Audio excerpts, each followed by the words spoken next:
안녕하세요. 부산 금병원 정수선 원장입니다.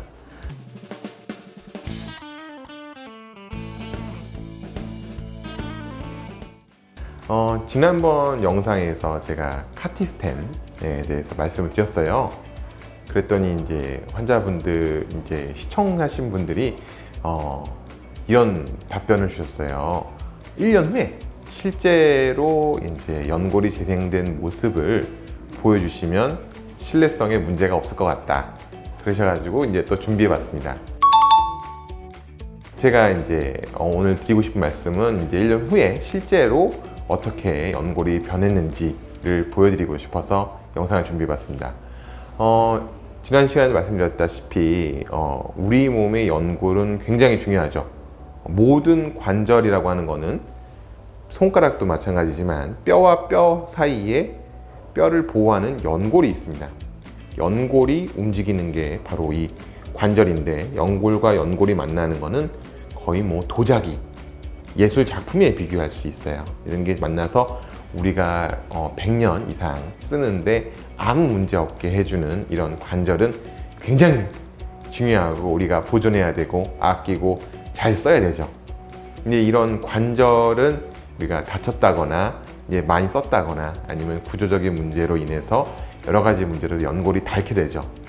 이 연골이 닳는 문제는 이제 퇴행성, 노화, 이제 골관절염이라고 하는데, 이렇게 보시다시피 연골이 하나도 없으면 연골 밑에 뼈, 연골하골이라고 하는데요. 연골하골이 노출이 됩니다. 이렇게 연골하골이 노출이 되면 극심한 통증을 느끼겠죠, 당연히. 그래서 연골하골, 이게 딱딱한 뼈가 노출이 되면 이게 사막 같아요. 이게 뽀얗고 이뻐야 되는, 연골이 뒤덮여야 되는 이런 관절이 있어야 되는, 관절이 돼야 되는데 연골이 하나도 없고 이렇게 사막같이 된 모습을 보면 굉장히 안타깝습니다. 그럼 이런 연골을 이제 재생을 해야겠죠. 연골을 재생하는 여러 가지 방법이 있습니다. 미세 천공술이라든가 아니면 연골하고 뼈를 동시에 다른 곳에 이식을 한다던가, 자기의 연골을 배양을 해가지고 이식하는 방법이 있고 여러 가지 방법이 있는데, 최근에 가장 각광을 받는, 주목받고 있는 방법은 카티스템이죠. 카티스템이라고 하는 거는 이제 태아의 제대혈, 탯줄 속에 있는 제대혈 속에 있는 미분화된 연골 세포를 배양을 해가지고 그 부분을 여기에 연골이 결손된 부위에 도포를 해줘서 연골을 재생되는 것을 기대해 보는 건데요. 보시다시피 이제 환자분의 오른쪽 무릎의 대퇴골 안쪽에 이 부위가 가장 흔하게 손상을 받는데 연골이 하나도 없습니다. 그림과 같이 미세 천공술을 먼저 합니다. 미세 천공술이라고 하는 거는 이제 날카로운 이제 송곳 같이 생긴 거나 아니면 드릴 같이 생긴 걸로 그림과 같이 구멍을 최대한 많이 이제 미세 천공을 시킵니다. 그럼 여기다가 이제 지난번에 말씀드린 것 같이 카티스템을 도포를 해주죠. 카티스템을 도포를 해주고 이제 1년 후에 환자분 모습을 보면 1년 후의 모습입니다. 어때요? 아주 아름답죠? 이렇게 연골이 재생이 잘 된 모습을 보면 너무 기분이 좋고 보람을 느끼고 뿌듯합니다. 네, 이제는 뭐 연골이 재생이 잘 됐으니까 아끼고 잘 관리하셔서 평생 동안 다시는 수술 받으실 일이 없었으면 좋겠습니다. 실제로 이제 탐침자로 눌러봐도 연골이 약간 부드러워진 이렇게 약간 우윳빛의 연골인데, 실제 연골과 전혀 손색이 없을 정도로 연골이 잘 재생이 됐습니다. 이렇게 연골이 잘 재생이 됐다고 하더라도 또 이제 과격한 운동, 등산이라든가 이제 축구, 배드민턴, 테니스 같은 구기 종목을 한다든가 마라톤을 뛰신다던가, 또 쪼그려 앉기, 양반다리, 무릎 꿇기, 절하기, 이런 동작을 반복적으로 많이 하시면 또 연골이 닳을 수 있으니까요. 이렇게 이제 고생하셔서 연골을 잘 만들어 놓으셨으면 이때부터는 이제 서양식 생활을 해야 됩니다.